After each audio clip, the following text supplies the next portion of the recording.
Euphoria Season 2, Episode 3. What did you think? I thought that this was maybe the most organized episode so far in Season 2. I felt like all the story... I felt less confused this episode and less chaotic and hectic than the other ones so far this season. I really enjoyed this episode. Lots of good moments, lots to talk about, and we'll cover most of it on this podcast. Lots of good moments, and yet I'm not sure what's wrong with me because I'm not having a great time this season so far. They're good episodes, they're fine, but I'm not enjoying it the same way that I enjoyed Season 1. And maybe I'm just in a different place than I was years ago when Season 1 came out. We went through a whole pandemic. I don't know. I think we'll uncover this as we go along. But the reason we wanted to do weekly recaps is because we really love this show. And I really, really loved Season 1. And maybe if I rewatch Season 1, I will find that it wasn't everything that I thought it was, but I don't think that's the case. I think that Season 2 is just sort of on a slightly different wavelength. I agree with you there. I think right now, we'll see. They got 5 episodes left. We'll see if somehow Season 2 can, get back up to Season 1 level. But also, maybe is it just that Succession Season 3 ruined every season of a television show from here to eternity because it was so incredible and perfect. Succession is pretty fire, and get ready for our Succession Season 4 reviews when that show comes back in 7 years. Right. Okay, so this episode, I probably have the least to say about this episode. I agree. I do think that this was the most organized episode, and it has some of the best stuff from the season so far. And the best stuff for me out of this episode were the two biggest plot points: the stuff with Cal, and then the stuff with Rue and Jules and the Dominic Fike character. Anyway, so those are the two things that I thought were really good. I'm still not totally on the Nate and Cassie thing. I want to talk about that really quick. Let's go for it. In the notion that I don't care about that storyline. Yeah. At all. I find it to be so uninteresting, and to me, we'll see again if it comes around and means more, but I feel like the stakes of that one just feel so much lower than the Rue, Jules, and Elliott storyline, or the Cal storyline with his life potentially crumbling because there's a tape of him having sex with minors out there, or Rue selling drugs now, which we'll get into. I just feel like this love triangle between Cassie and Maddie, I just feel like that storyline to me is so way less interesting than everything else that's going on in the show. I totally agree. I think we really hit on it last week because one, no one likes Nate, right. So we don't want him to get together with either of them. And then 2, dueling love triangles. Mm-hmm. It's forcing me to notice the things that I like about one of them and the things I dislike about the other one. And then when I'm comparing the two of them simultaneously within the context of one episode, it does make the one that I like less significantly less interesting to watch. Yeah, I don't have anything more to say on it other than I just really don't care that much. It feels like more of a CW show subplot than it does an HBO subplot. I totally agree. To me, it's just it feels like that subplot could be one I see in any sort of teen drama. And then the other plot lines that we have going on are very I would only find them in this show. So it's just it's just unoriginal to me, which maybe sounds kind of harsh, but I don't know. It's, again, 5 episodes left in the season. Maybe they'll redeem it and make something interesting out of it. But right now, it's just out of everything that's going on in the show, it's at the bottom of the list of things I care about. Especially because, and this is the last thing that I'll say about this. But like we said in previous episodes, every single character has 5 different subplots going on. There are relationships between every single character in some capacity, and the Nate character is really interesting, but the relationship that I'm significantly more interested in right now is the one that he has with his father. Mm-hmm. And we're not devoting as much time to that as we are to him in this love triangle. And that'll obviously flip as the season goes along because of stuff that happens in this episode. Segue, let's talk about the Cal stuff. When we start the episode off with the Cal 80s flashback, I was like, yeah, this is nice that we get to know a little bit more about Cal. But then by the end of it, I was like, I don't feel like I know any more about him than I already did. I feel like again, I've used this before, but it feels like we're swimming in circles a little bit. I feel like I already knew everything I needed to know about Cal. I didn't need to see that he had this love for his best friend, his male best friend in high school, and then was forced to stay with this woman and because she got pregnant. Like, I didn't really need to see that. I feel like I already was able to intuit all of that. And I feel like that sort of is one of my issues with season 2 so far, is like, we're technically showing more, but we're not actually deepening anything. Like, I feel like everything was so well written in season 1 that I got all of that without having to see it. For me, like with the Cal stuff, like we already know that like he has a complicated sexuality, and we see like the roots of it here. But like, if there was anything from Cal's past that I would want to know more about, it would be his relationship with his father, because I feel like that would cue me into more of like how he became the character he is today. Not just that like he loved his best friend back in the day, because like we already know that like he's gay. We already know that there's like seeds of that in him. But like, and we saw a little bit of him and his father in this, but like that's the part of his past I want to know more about. So like, because I want to see like how he became like the kind of awful person that he is today, and him having, you know, this gay relationship with his best friend didn't make him awful. Like, that's not why he's like a bad person now today. If anything, it would be, I would assume, like how he was raised in the relationship he had with his parents and his father. But like, we don't really get much of that in this. Right. And the best thing that we get out of it is learning that he is trapped into this relationship and into having a child and having a family, a life that he did not want. So that's good. But again, yeah, I think maybe we needed to shift the focus a little bit on that. But what we got was good. Like I said, I liked this opening, and there was some beautiful filmmaking in it as well, especially when they're kissing in the bar and like it's just really tight close up on them and it's out of focus for like half of the shot. It just feels very raw and like very impassioned. So there's good stuff there. Then moving forward in the Cal storyline, he shows up at Fez and Ashtray's place, and then Ashtray just whoops his ass with a shotgun. I love Fez, I love Ashtray, but you know, we got to have a conversation about Ashtray. I'm worried about the kid. Why is this kid so violent? That's He's what really I want to know, because there's no like Fez is not a violent person. I feel like, granted, I know like 2 episodes ago he bashed in a dude's skull, but like generally speaking, we have not seen Fez as a violent person. So I want to know, like, how did Ash get to be this like ruthless, well, like literally just kill a motherfucker type of guy? Yeah, I think that this is good planting of seeds, because this is definitely going to be something that comes up later, because Fez and Ashtray are kind of at odds in the scene. Fez is like, why are you like, he doesn't explicitly say this, but he's just like what is going on here? Like, why are you being so violent and so aggressive? This is remarkably unnecessary. And Ashtray just wants to pop him. And also Fez's inability to say Jules and to only be able to say Jewel is so funny.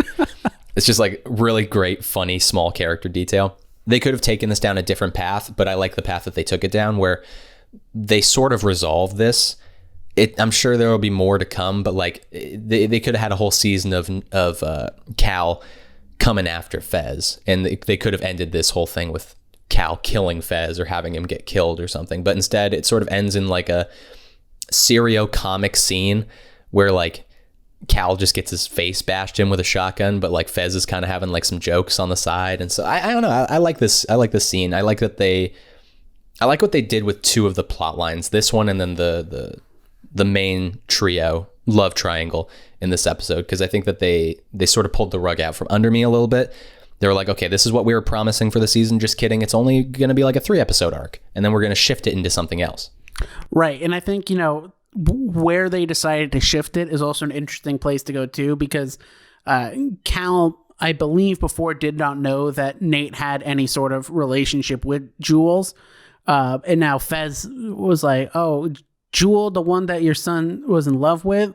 So like we have like just all this new like characters learning more information now that we, the audience, already knew. And I always find that to be fascinating. And then to like this, disc that Cal needs to get back in his possession is out there somewhere, but he doesn't know who has it. So there's more places for them to go with that now. And I'm glad, like what you said, that we're not going to have like a whole season of them like trying to take down Fez, because I don't think that'd be particularly interesting. Yeah. So good scene, fun stuff that they're definitely, again, planting a lot more seeds, because Nate and his dad have to have a reckoning at some point in this series. And so we're starting to point the arrows in the right direction towards each other now. And then let's talk about a very small subplot that I thought was sort of strange, but like charming, but also in the wrong show. That's the Lexi writing a play subplot. So I mentioned that stuff in last week's episode felt like scenes out of Big Mouth. Once again, it's not just that scenes feel like they're from Big Mouth. They actually ripped off Big Mouth this episode. The whole like inside TV show thing that they do with Lexi, where she's like, "Hi, I'm Lexi. I'm writing a show," and it's like, they break the fourth wall and they like have her. They do that whole thing. You know what I'm talking about? That literally has happened in Big Mouth multiple times. And like the reason I mentioned Big Mouth in the first place is because it's a show about kids going through puberty, and the way that they deal with that is through very silly and like cartoonish imagined situations like that. And like that works really well on Big Mouth. In this show, it's very distracting though. I did not like the dream sequences with Kat last week, and I did not love this stuff with Lexi in the wrong show entirely. Yeah. With like both of those, the scenes with Kat last week and then the stuff this week, I feel like on their own are like good scenes and like well made and stuff like that, and good writing. But like, again, in the context of this show, it just feels like slightly out of place. Like we have this, again, the stakes just feel different. Yeah. But then like we have someone who is trying to not go to jail. We have someone else who is now getting into the drug selling game, who is also like dealing with horrible addiction that's like ripping her family apart and like destroying the relationships around her. And then we got like someone just writing a play going on. And it's just, it just feels off. Like, I don't know. And maybe that's part of the reason why like this season feels different, is there's just like a lot of like conflicting stakes going on within the episode. The tone changes too much and it makes it hard to tell sometimes like what mood am I supposed to be in as a viewer. Like, is this supposed to be stuff that I'm taking extremely seriously, or is this like a very lighthearted thing that's going on here, if that makes sense? Cassie doesn't know about Lexi's play when they're in the bathroom. And like they play that for the same amount of time almost that they play Rue going to the drug dealer's place to buy $10,000 worth of drugs off of her. Like those are almost the same length of scene. And one is just so significantly, one is so much bigger than the other that I don't know. It's hard to pull back sometimes. But and this, like for me, this is not to say like I appreciate good comic relief in a dramatic piece. Succession is a great example of this. I even think, Euphoria does it super well sometimes. Like when Rue's high out of her mind and she's dancing to the music. Hilarious. I think that's hilarious and still like serves the main plot of the show that's going on. But like some of these kind of goofy scenes that we have going on feel like they're C plots or D plots for the sake of having a C plot or a D plot. And I think maybe that's like what I'm feeling this season. Yeah, I agree. I do love the joke about Oklahoma, about Cassie looks like she's dressed up for Oklahoma. Right. That was very funny. That was good. I like the potential of like what Lexi revealing her life in a play can do. And like, something I was thinking about too was like Kat's boyfriend gets a part in the show, and like I'm curious like if there is a Nate within Lexi's show. Like I wonder how many of the characters within the world have a written version of themselves in Lexi's play, and like how interesting would that be if Kat's boyfriend plays like a Nate character, and only then does Kat find him attractive, right, because he's being a piece of shit on stage. Like I think that there's interesting potential there. I'm sure that this is just going to be sort of like a this will sort of be like the school dance for most high school movies or TV shows. It's like, oh, there is a school dance going on, and that gives us an opportunity to have a location for all of the other stuff to happen. I feel like that's probably going to be the school play. It might not take up the rest of the season, but definitely an episode or two. And like, it'll just be a thing going on. Like, everyone's going to go see the show, and then after the show, something happens. And like, so I like that. But what I thought they were doing with Lexi this season was Fez. And then they're like, well, how about this? How about this little playwriting thing? And I'm like, right. All right, I guess so. I'll take it, because I like Lexi, and I think Maude Apatow's really good in the show. So like, by all means, give her more to do. But like, yeah, I don't know. It just felt strangely disconnected from everything else. And maybe we'll look back, when the season's done, and like big picture, all of these things will make sense. And it was just like a super weird road to get there. But like right now, it feels like there's just so many different paths we're going on that like don't line up and come together. Yeah. Let's talk about what I think is the best of this episode, and that is Rue, Jules, and Elliott. Really great subversion that they pulled on us, because it's like, oh, Rue really likes Elliott, and this is going to cause trouble, and Jules is going to be in a position all season where she's just like pouty and sad because Rue's going to cheat on her, and like I wouldn't have been mad at that, because that's good drama, but it would be a little bit more predictable. Instead, what they've done is they've opened up the floodgates. Everyone kind of likes each other in this whole like trio. Like, there's a little thruppling action going on. Jules and Elliott have some serious chemistry in that last scene where they're smoking weed, and he's just like laying down, and he's like, hey, you're hot, like you have nice tits, and like you're cool, and like, but I'm sure Rue's already told you that. And Jules is just like, oh, not really. She's not a very sexual person. Also, Elliott is too charismatic to dislike. Right. It would be too difficult for me to believe that Jules doesn't like Elliott. So all that they had to do was get them in a room together. And now everybody kind of likes each other, and everybody kind of likes each other also. Right. So this is really good stuff. I like this a lot. Yeah. We talked about earlier with them maybe taking the less interesting choice in some places. And in this one, I think they took, the absolute most interesting choice, where we have so many different like things that can happen because of their decision here. Gosh, Dominic Fike's so great on this show. Like, he's just really good. So natural at everything, and like props to him. Like, incredible performance so far this season. He's so good, and the show does a good job of quick little side tangent, but just since we all love filmmaking here, Paul Thomas Anderson was talking about Licorice Pizza and like how to direct actors who have not been acting professionally. And some of the stuff that he was talking about was like really simple stuff. It was just like put them in the best position possible to be as natural as possible. Like, tell them to like eat lunch, very simple stuff. And I feel like Sam Levinson is doing all of the simple stuff to make Dominic Fike's job so much easier. They just put a guitar in his hands and they say, lay down, and just like be yourself. Yeah. Play the guitar, like, lay down, smoke this joint. Like, yeah. It's all very simple stuff, but it just like sets him into this very comfortable place where he could just be natural. And the performance is really, really, really, really, really good. It's so far, it's my favorite performance of the season. I think he steals every scene that he's in, because he is just so charismatic and so lovable. And also a little mischievous. Like, I love the way he responds to all of Jules' interrogation. That's another moment where like I wasn't sure if we were in reality or within like an imagined reality, because it was so like cop because they're shining drama. A lamp onto him. Yeah. Are you gay? Kinda. I don't know. Like, just all of his stuff is really charming, and so it seems impossible that Jules wouldn't like Elliott. So I'm glad that they went down this path and they made it a little bit more complicated than just Rue is going to hook up with Elliott. It's like, oh, maybe Jules is going to hook up with Elliott. Maybe none of this is going to happen. Maybe they're all going to hook up. Maybe it's going to get really awkward.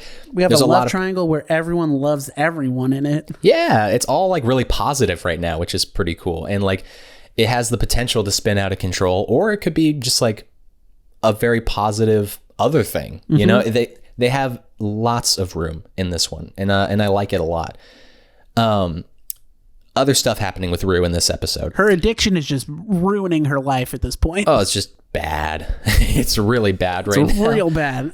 I was a little bit taken off guard by how quickly she came to the decision that she should just go to this drug dealer's house and get $10,000 worth of drugs and start peddling. It kind of just like shocked me. Yeah. Like how quickly that happened and how it just like worked. Again, it felt like an imagined reality where she was the drug dealer lady was like, yeah, this is a great plan. You're a genius. Here's drugs. How about 50,000? She's like, how about 10? And I wasn't sure if we were going to snap out of that and it was going to be a dream when she's high again or not. And then it was real. And I was kind of like, oh, all right. I guess we're doing this. Yeah. I thought it was going to be some sort of dream sequence too, because I'm like, there's no way it would be this easy for her to just like get this lady who she hasn't talked to at all to give her drugs to sell. Obviously this isn't going to end well. Like she's gonna, mess up somehow and not be able to get the lady all her money back, and then something's gonna happen to either her or someone she loves. Maybe Fez is gonna be on the hook for her, or I don't know, she'll come after Gia or something. Who knows? Or God forbid Elliott. Yeah. It seemed a little too easy. But like I understand the general idea of what the subplot's trying to show, which is that like her addiction is leading her to do absolutely insane and desperate things, such as sell drugs for this ruthless drug lord lady. Like the potential negative consequences of this are so huge. That's what worries me, because I don't want to be, I've said this before on the pod, but like I don't want to be in that world too much. I think that if things get really serious for Rue, that's interesting and that's good. But I don't know. I don't know what to say about it other than like I'm worried about it. Show about drug dealing. That's not like what that like. Yeah, there's other shows out there that are like that. That's not what I think this show's purpose in the zeitgeist is right now. Now, the stuff that I do love with Rue and drugs and stuff is her conversation with my guy Coleman Domingo, right. the god that is Coleman Domingo.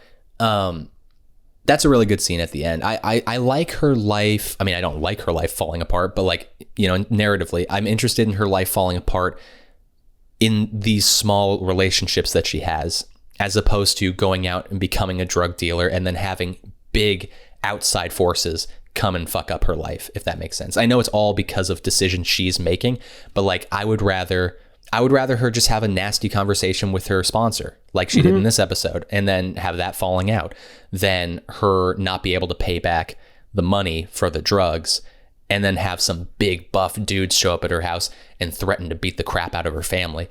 Again, they could walk that. It's a tightrope and they could walk it very well, but I just worry about it. That's all. I'm just concerned trolling. But with the Coleman Domingo scene, really great performance by my guy Coleman Domingo. I hope that he remains in the show. I hope that they find a way to salvage that relationship a little bit, because if Coleman Domingo gets written out of the show because Rue is so messed up on drugs, I'm going to be pretty upset. Yeah, I thought that scene with Ali and then her scene with Gia, her sister, were like two of the highlight scenes of this episode. Where like you mentioned, I think that's where I want to see her addiction ruin her life, is in her, like actually in her life and her personal relationships with people. Because that, I feel like that is a more realistic portrayal of the consequences of drug addiction. I'm not speaking from experience, but I would assume most people who have issues with drug use aren't getting caught up in the drug trade with ruthless drug lords. But I could definitely see how they have their familial relationships ruined by their drug use. This just came to me, and I'm not sure if it's interesting or not, but there was an interview that Zendaya was doing about how she imagines a positive future for Rue because Rue is Sam Levinson. And Sam Levinson is okay. It's sort of like we were talking about with the Noah Baumbach review that we just did for Squid and the Whale. Roger Ebert said, like, the kids will be all right because the kids are a representation of Noah Baumbach, and Noah Baumbach is a professional filmmaker and he is doing well. Same thing with Sam Levinson. Like Rue is basically Levinson because Levinson has talked about his issues with drug use in the past, and he's turned out pretty well. And so what worries me is like if that is the way that this show goes, if she does end up okay, you know, damaged but okay, alive, then it sort of stretches reality a little bit too much for her to get so deeply involved with the drug trade like we're talking about, and then to end up okay on the other side of it. Because if at the end of the series we look back and she's like, we flash forward 10 years and she's like, hey, remember high school? Remember how crazy that was? That one time that I couldn't pay back $10,000 worth of drugs to that drug dealer, and then my family got nearly murdered. And then there was this psychopath named Nate who almost shot up the school in season 4.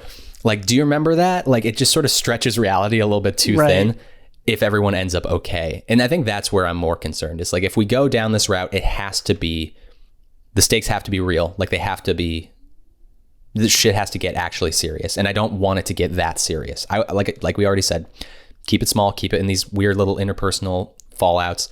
And then that'll make me a happy boy. Any final thoughts on this episode? Is there anything I missed? Because as with every episode, there's a whole bunch of stuff that's always going on. No, I think you got it all. There's one scene with Kat and Ethan in it. Feels like that storyline is also being like pushed to the way back burner. We really didn't talk about the Nate, Cassie, Maddie storyline at all because like there isn't much to talk about, I feel like, with that one. It's the same thing it was last week. And also, like, it kind of sucks because I feel like they've written Maddie out of the show, basically. Like, she doesn't exist really in the show anymore. She exists as like an entity, like a ghost for Cassie, basically. I also feel like there's some characters like her who feel like they're just on the show right now for like quote unquote vibes, like for like Instagram posts and fan stuff like that. Like, but don't like. I feel like Maddie's not really servicing the storyline at all right now, which is unfortunate. Yeah, there's so many like Maddie girl boss Instagram accounts that just post like her looks from like the show, and like that's cool. She has very little effect on the show right now. Her big like thing outside of the love triangle is that she's a babysitter, and like. But she also has the tape of Cal, and I feel like that hasn't come up at all. You know, almost halfway through the season now, that she has a tape of her ex-boyfriend's dad having sex with a minor who is also on the show.